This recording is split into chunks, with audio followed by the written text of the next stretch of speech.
ہم سب اس دنیا میں بہت محدود مدت کے لیے آئے، بہت تھوڑے دن کے لیے، اور وہ لکھے ہوئے دن ہیں۔ ہماری زندگی نہ اس سے زیادہ ہو سکتی اور نہ ہی اس سے پہلے کوئی ہمیں یہاں سے لے جا سکتا ہے۔ بحیثیت مسلمان ہمارا اس بات پر ایمان، ہم سب کو سوچنا یہ چاہیے کہ وہ کون سے ایسے کام ہیں جو ہم اپنی اس محدود اور مختصر سی زندگی میں لازمی طور پر کریں۔ وہ کون سی ایسی چیزیں ہیں کہ جن کا کرنا ہمارے فرائض میں داخل ہے اور جن کے بغیر ہمارا گزارا نہیں ہے، جن کے بغیر کامیابی ممکن نہیں۔ ان میں سے پہلی چیز تو یہ ہے کہ ہم اپنی فکر کریں، اور پھر اس کے بعد بحیثیت ایک ماں کی سب سے بڑی ذمہ داری اپنی اولاد کی فکر۔ کوئی بھی ماں اس فکر سے خالی نہیں ہو سکتی کہ وہ اپنے بچوں کو ہر اس چیز سے بچانا چاہتی ہے کہ جو ان کے لیے نقصان دہ، تکلیف دہ، اور ہر ماں یہ خواب دیکھتی کہ اس کا بچہ دنیا کا کامیاب ترین انسان بنے۔ لیکن ہمیں تھوڑا سا اس سے آگے سوچنا ہے، اور وہ یہ کہ دنیا تو ختم ہونے والی، یہاں کا اگر کوئی کامیاب ترین انسان بن بھی گیا تو اس کی کامیابی اس دنیا کے خاتمے کے ساتھ ہی ختم ہو جائے گی۔ یہ کامیابی محدود، چھوٹی سی، مختصر سی کامیابی، اصل کامیابی آخرت کی کامیابی، اور اس کے لیے ہم سب کو خود کو بھی اور اپنی نسلوں کو بھی تیار کرنا ہے۔ ہو سکتا ہے کہ آج کی اس محفل میں کچھ ایسے بچیاں بھی بیٹھی ہوں کہ جو ابھی ماں نہیں بنی، وہ مستقبل کی مائیں ہوں گی انشاءاللہ، لیکن ان کے والدین کا فرض ہے کہ وہ خود بھی اور ان کو بھی وہ تمام چیزیں سکھائیں جن کا آج میں ذکر کرنے والی ہوں۔ بحیثیت مسلمان کے ہم سب کا فرض ہے کہ ہم خود بھی اور اپنے بچوں کو کلمہ توحید سکھائیں، خود بھی جانیں کہ کلمہ توحید کا معنی کیا ہے، اور اپنے بچوں کو بھی اچھی طرح اس کی تعلیم دیں۔ کلمہ توحید کیا ہے؟ لا الہ الا اللہ محمد رسول اللہ، کہ اللہ کے سوا کوئی الہ نہیں، کوئی معبود نہیں۔ اس کا کیا معنی ہوتا ہے کہ ہمیں کسی کے آگے نہ سجدہ کرنا ہے اللہ کے سوا، نہ کسی اور سے دعا مانگنی، سب سے بڑھ کر اسی سے محبت کرنی، اسی پر توکل کرنا، اسی کی طرف لوٹنا ہے، اور سب سے زیادہ اس کا اپنے اوپر حق سمجھنا ہے۔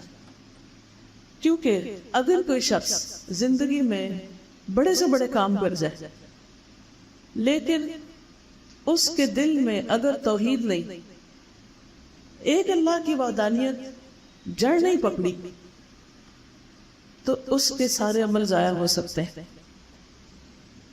انسان کی بڑے سے بڑے نیک عمل کو ضائع کرنے کے لیے چھوٹا سا شرک بھی کافی، اس لیے ہمیں ہر ممکن کوشش کرنی ہے کہ جو کلمے کے تقاضے ہیں ان کو پورا کیا جائے۔ اس میں دو چیزیں، نمبر ایک اللہ تعالیٰ کی پہچان کہ ہمارا رب کون ہے۔ اگر آج آپ گھر جا کر اپنے بچوں سے پوچھیں کہ یہ بتائیں کہ اللہ تعالیٰ کون ہے یا اللہ تعالیٰ کہاں ہے، تو ہو سکتا ہے کہ بعض ان میں سے کہیں ہم نے تو دیکھا ہی نہیں، ہمیں نہیں پتا، اور ہو سکتا ہے کہ کوئی یہ کہے کہ اللہ تعالیٰ ہمارا رب ہے، وہ خدا ہے، وہ معبود ہے، وغیرہ وغیرہ، اور یہ کہ وہ اپنے عرش پر ہے، کیونکہ بعض لوگ یہ سمجھتے ہیں کہ وہ ہر جگہ، حالانکہ صحیح عقیدہ کیا ہے کہ اللہ تعالیٰ اپنے عرش پر ہے اور وہ اپنے علم کے ساتھ ہر جگہ، یعنی اس کا علم ہر چیز پہ چھایا ہوا ہے، یعنی وہ ہمیں دیکھتا ہے، وہ ہماری پکار سنتا ہے، وہ ہم دن میں ہوں، رات کے اندھیرے میں ہوں، وہ ہمیں جانتا ہے۔ لیکن اس کا یہ مطلب نہیں کہ نعوذ باللہ اللہ تعالیٰ ہر چیز کے اندر ہے، کہ اس چھت کے اندر بھی اور اس پنکھے کے اندر بھی اور اس گلاس کے اندر، یہ معنی نہیں ہے اس کا، کیونکہ جن لوگوں نے یہ سمجھا وہ پھر شرک کی طرف چل پڑے۔ اب مثلا جو لوگ درختوں کو پوجتے ہیں وہ کیا سوچ کے پوجتے ہیں؟ وہ کہتے ہیں کہ اس میں خدا حلول کر گیا، وہ انسانوں کے آگے کیوں سجدہ کرتے ہیں؟ وہ کہتے ہیں کہ خدا اس بندے میں اتر آیا، وہ کہتے ہیں کہ خدا اس پتھر کے اندر اتر آیا۔ وہ مورتیوں کو کیا سمجھتے ہیں؟ ان کے آگے کیوں ہاتھ جوڑتے ہیں؟ ان سے کیوں دعائیں مانگتے ہیں؟ یہ سوچتے ہوئے کہ یہ ہمارے خدا ہیں، یا یہ کہ ان کے اندر خدا کے اثرات ہیں، یا ان کے اندر کوئی طاقت ہے۔ کیونکہ بے جان چیز کے تو کوئی نہیں پکارتا، جس کے اندر کوئی طاقت نہ ہو اس سے کوئی کیوں ڈرے گا؟ تو اس لیے ہمیں خود بھی اور ہمارے بچوں کو یہ بات پتہ ہونی چاہیے کہ اللہ سبحانہ و تعالیٰ عرش پر ہے۔ دوسری بات یہ کہ اللہ تعالیٰ نے ہمیں اپنی عبادت کے لیے پیدا کیا۔ ہم سب اپنے بچوں سے پوچھیں کہ اس دنیا میں آنے کا مقصد بتاؤ، تم کیا سمجھتے کہ کیوں آئے؟ اللہ تعالیٰ نے یہ سب کچھ کیوں پیدا کیا؟ آسمان کیوں بنایا؟ زمین کیوں بنائی؟ پودے کیوں بنائے؟ پہاڑ کیوں بنائے؟ پانی کیوں بنایا؟ کھانے کیوں بنائے؟ طرح طرح کی سبزیاں اور پھل اور یہ سب کچھ کیوں پیدا کیا؟ یہ سب اللہ نے انسانوں کے لیے پیدا کیا ہے کہ انسان ان سے فائدہ اٹھائیں۔ سورج نکلتا ہے، گندم پکتی ہے، تو کس کے لیے؟ کون کھاتا ہے گندم؟ انسان کھاتے ہیں۔ بارش برستی ہے تو کس کا فائدہ ہوتا ہے؟ انسانوں کو۔ انسانوں کے پینے کا پانی ہوتا ہے، انسانوں کی فصلوں کو، جانوروں کو لگتا ہے۔ آپ کو نہیں جانور بھی استعمال کرتے ہیں، تو جانور کس کے لیے؟ وہ بھی ہمارے لیے، گھوڑے سواری کے لیے، اور بہت سے جو مویشی جانور ہیں وہ دودھ دینے کے لیے، ان کا گوشت کھانے کے لیے، ان کی کھال استعمال کرنے کے لیے۔ یہ سب کچھ ہمارے لیے اللہ نے بنایا ہے، لیکن ہمیں کس کے لیے بنایا؟ اپنی عبادت کے لیے۔ تو یہ بات آپ کو اپنے بچوں کو اچھی طرح سمجھانی ہے کہ اللہ نے ہمیں اپنی عبادت کے لیے پیدا کیا ہے، اور ہم نے جب اللہ کے پاس واپس جانا ہے تو اللہ تعالیٰ نے ہم سے یہ نہیں دیکھنا کہ تم نے کون سی ڈگری لی تھی، اس نے یہ نہیں دیکھنا تمہارا بزنس کتنا بڑا تھا، اس نے یہ دیکھنا ہے کہ تم جس کام کو بھیجے گئے تھے وہ کر کے آئے ہو کہ نہیں آئے۔ مثلا آپ اپنے بچے کو بھیجتے ہیں کہ جاؤ لاہور میں پڑھو یونیورسٹی میں، اور آپ اس کو بھیج دیتے ہیں، اور ہر مہینے آپ اس کو خرچہ بھی بھیج رہے ہیں، اور آپ سمجھتے ہیں کہ وہ پڑھ رہا ہے، جو وہ مانگتا ہے آپ دیتے جاتے ہیں، دیتے جاتے ہیں، دیتے جاتے ہیں، اور وہ وہاں جا کر یونیورسٹی میں پڑھنے کی بجائے ادھر ادھر گھومتا پھرتا ہے یا کوئی اور کام شروع کر دیتا ہے۔ تو جب وہ اس وقت کے پورا کرنے کے بعد جو اس نے یونیورسٹی میں گزارنا تھا واپس آئے گا تو آپ اس سے خوش ہوں گے؟ کبھی بھی خوش نہیں ہوں گے کہ دیکھو تمہیں اتنا کچھ دیا ہم نے، اپنا پیٹ کاٹ کر تمہیں پیسے بھیجے، تمہاری ضروریات پوری کی، تمہاری خواہشات پوری کی تاکہ تم ایک ڈگری لے کر آؤ، اور تم ڈگری کرنے کی بجائے کچھ اور کرتے رہے تو ایکسیپٹیبل نہیں ہوگا۔ اسی طرح اللہ تعالیٰ نے ہمیں دنیا میں اپنی عبادت کے لیے بھیجا ہے کہ بندہ اللہ کو پہچانے، اس کی عبادت کرے، اس کا ذکر کرے، اس کا شکر کرے، اس کے لیے نماز پڑھے، اس کے لیے روزہ رکھے، اس کے لیے جھکے، اسی سے اپنی ساری حاجتیں مانگے، اسی پر توکل کرے، اسی پر یقین اور اعتماد کرے۔ تو اس لیے یہ بات بے حد ضروری ہے کہ ہم سب خود بھی اور ہمارے بچے بھی یہ بات اچھی طرح جانتے ہوں، سمجھتے ہوں کہ ہم اس دنیا میں سب سے پہلے اللہ کو راضی کرنے کے لیے بھیجے گئے ہیں، اور اگر ہم نے وہ کام نہیں کیا اور جو مرضی کرتے رہے تو اس کا فائدہ نہیں، وہ قابل قبول نہیں۔ اب یہ ہے کہ عبادت کا مطلب بھی پتہ ہونا چاہیے کہ عبادت کیا چیز ہے۔ اگر اللہ نے ہم کو اپنی عبادت کے لیے پیدا کیا تو عبادت کیا ہے؟ عبادت ہے ہر وہ کام کرنا جو اللہ کو پسند آئے، یعنی ہر کام اللہ کی پسند کے مطابق کرنا۔ اور پھر عبادت کی کچھ مخصوص شکلیں بھی ہیں، فارمل، ایک ہے انفارمل، ایک ہے فارمل۔ فارمل کیا ہے؟ جیسے نماز ہے، روزہ ہے، حج ہے، زکوٰۃ، یہ فارمل عبادات ہے۔ لیکن انفارمل کیا ہے کہ ہر وہ کام، چاہے آپ کسی کو ایک پانی کا گلاس پلا رہے ہیں، اگر آپ اس لیے پلا رہے ہیں کہ آپ کا رب آپ سے راضی ہے، اللہ کی خوشی کے لیے آپ دوسروں کو کھلا رہے ہیں، پلا رہے ہیں، ان کی مدد کر رہے ہیں، اللہ کے حکم کے مطابق اپنے والدین کی اطاعت کر رہے ہیں، فرما برداری کر رہے ہیں، تو یہ ساری چیزیں کیا ہوں گی؟ عبادت ہو جائیں گی۔ مثلاً آپ یہاں بیٹھے ہیں، اللہ کی خاطر آئے ہیں، ہم سب اللہ کا ذکر کر رہے ہیں، تو یہ بھی کیا ہوگا؟ عبادت ہوگی۔ اسی طرح اگر کوئی مسجد جاتا ہے، وہاں نماز پڑھتا ہے، ذکر کرتا ہے، قرآن پڑھتا ہے، یہ بھی عبادت ہے۔ اگر کوئی بازار میں جا کر وہاں پھر حلال طریقے سے اپنی روزی کماتا ہے تو وہ بھی ایک عبادت ہے. کسی کو دھوکہ نہیں دیتا, کسی کو نقصان نہیں دیتا, دھوکے سے مال نہیں بیچتا, پھر ان چیزوں کو نہیں بیچتا جن کو اللہ نے بیچنا پسند کیا.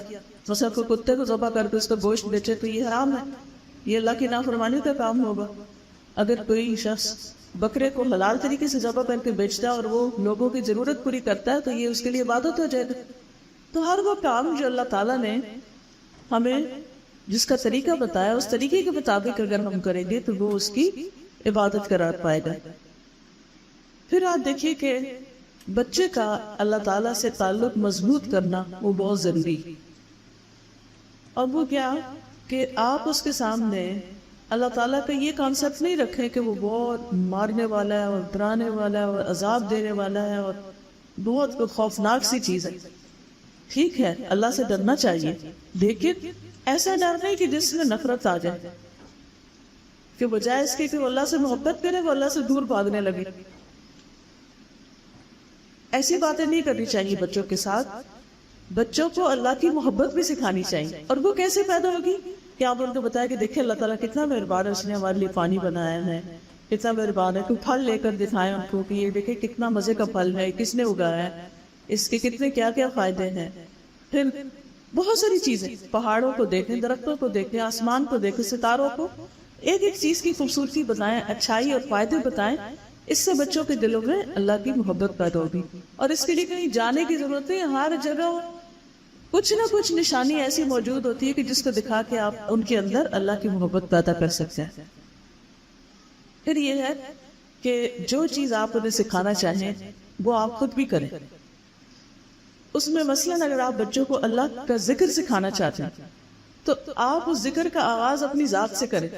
چھوٹی چھوٹی چیزوں پر آپ اللہ کا نام لیں. جیسے پانی پینے لگے ہیں تو بسم اللہ پڑھیں. اب جب آپ کے منہ سے بسم اللہ نکلی اور بچے نے سنی اور وہ دیکھ رہا ہے کہ میری ماں گلاس اٹھا کے منہ کی طرف لے جانے سے پہلے بسم اللہ پڑھتی ہے, لقمہ منہ میں ڈالنے سے پہلے بسم اللہ پڑھتی ہے, گھر سے نکلنے سے کے وقت بسم اللہ پڑھتی ہے, اندر داخل ہوتے ہوئے بسم اللہ پڑھتی ہے. دن میں کتنی دفعہ وہ آپ کے منہ سے بسم اللہ سنے گا, تو یہ کیسے ہو سکتا ہے کہ وہ آپ کو کاپی نہ کرے, وہ بھی ضرور بسم اللہ پڑھنے لگ گئے. اس کے لیے آپ کو کسی مدرسے میں داخل کرا کے وہاں بسم اللہ رٹوانے کی ضرورت نہیں ہوگی, آپ کو اپنے عمل میں, اپنے رویے اور ایکشن میں دکھانے کی ضرورت ہو. پھر اسی طرح جب آپ پانی پی چکتے ہیں تو آپ کہتے ہیں الحمدللہ, کوئی خبر سنتے ہیں تو آپ کہتے ہیں اللہ کا شکر الحمدللہ. بات بات پر جب آپ خود اللہ کا شکر ادا کریں گے یا کوئی خوبصورت چیز دیکھیں گے تو آپ کہیں گے سبحان اللہ, کیا بہترین چیز اللہ نے بنائی. جب بچہ کوئی بہت اچھا سا کام کرے گا تو آپ کہیں گے ماشاء اللہ کتنا اچھا کام کیا میرے بچے نے. یعنی آپ بچے کی تعریف بھی کریں لیکن اس کے ساتھ اللہ کا ذکر ضرور کریں. تو اس سے کیا ہوگا کہ بچے کے اندر اللہ کی محبت پیدا ہو جائے گی. پھر اسی طرح بچے کے اندر نبی صلی اللہ علیہ وسلم کی محبت پیدا کریں, ان کو رول ماڈل کے طور پر اور ایک ہیرو کے طور پر انہیں دکھائیں. اس کے لیے آپ کو خود نبی صلی اللہ علیہ وسلم کے بارے میں پتا ہونا چاہیے. آپ کو یہ پتا ہونا چاہیے وہ کہاں پیدا ہوئے, انہوں نے اپنا بچپن کیسے گزارا, ان کی جوانی کیسے تھی, انہوں نے جب نبی بنے تو کیا لوگوں کو بتایا, پھر ان کے دشمنوں نے کیا کیا, پھر انہوں نے ان کے ساتھ کیا کیا, پھر ہجرت کیسے ہوئی, پھر مدینہ میں کیا کام کیے. یہ ساری چیزیں آپ ان کو بتائیں. اس سے کیا ہوگا کہ بچے ایک دم اللہ کے نبی صلی اللہ علیہ وسلم سے محبت کرنے لگیں. مثلا اب بچوں کی لڑائی ہو جاتی تو آپ ان کی صلح کراتے ہیں, اور جس بچے کو کوئی چوٹ لگ گئی یا کوئی تکلیف ہو گئی تو اسے آپ کہتے ہیں اچھا چلو کوئی نہیں تم معاف کر دو اس کو. اب وہ کہ میں نہیں معاف کرتا, لیکن یہ اللہ کے رسول جو تھے وہ معاف کر دیتے تھے, انہوں نے اپنے دشمنوں کو بھی معاف کیا. پھر اس کی کوئی سٹوری سنایا ان کو کہ کس طرح مثلا ایک خاتون ہند بن عتبہ ابو سفیان کی بیوی, جس نے حضرت حمزہ کا سینہ پاڑ کر ان کا جگر چبایا تھا. لیکن جب مکہ فتح ہوا اور وہ مسلمان ہو گئی, اسلام قبول کرنے کے لیے آئی, تو اگرچہ آپ کے دل میں بڑا دکھ تھا, بہت غم تھا, لیکن اللہ کی خاطر آپ نے اس کو معاف کر دیا, اس کو معاف کر دیا. یہ کتنی بڑی بات. کون ایسے معاف کرتا ہے کسی کو؟ وہ کتنا زبردست وقت تھا کہ آپ اس سے بدلہ لیتے، کیونکہ آپ اس سے فاتح تھے اور وہ آپ کے محکوم تھے. آپ چاہتے تو ان کی گردنیں اڑا دیتے، کوئی آپ کو پوچھنے والا نہیں تھا، اور آپ ایسا کرتے تو برحق کرتے کیونکہ انہوں نے ظلم کیا تھا، لیکن آپ نے ان کو معاف کر دیا. تو اس طرح چھوٹی چھوٹی کہانیوں کے ذریعے معاف کرنے کے واقعات بتائیں. اس سے بچوں کے اندر ایک اچھا اخلاق پیدا ہوگا، اور بچوں کو ہمیشہ وہ کام کرنا آسان لگتا ہے جو دوسرے کر رہے ہیں.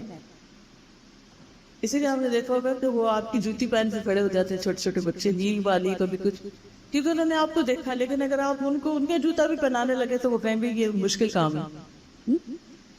تو وہ جو کچھ آپ کو کرتے دیکھتے ہیں وہ ان کو کرنا آسان لگتا ہے. اب مثلاً اگر آپ چھری سے کچھ کاٹ رہے ہیں نا، وہ کہیں گے چھری ہمیں ضرور پکڑاؤ کہ ہم کی کاٹیں، حالانکہ آپ کو پتا خطرناک کام ہے. آپ کپڑے دھو رہے ہیں، وہ کہیں گے ہم نے بھی دھونے. آپ روٹی پکا رہے ہیں کہ آٹا ہمیں بھی دیں، لازمی دیں، ہم نے روٹی بنانی ہے صاف. اور پھر آپ ان کی چھوٹی چھوٹی روٹیاں توے پہ ساتھ ساتھ کناروں پہ ڈالتے رہتے ہیں تاکہ وہ خوش ہو جائیں. تو یہ بچوں کی نفسیات، اس کو سمجھیں، یہ ان کی نیچر ہے.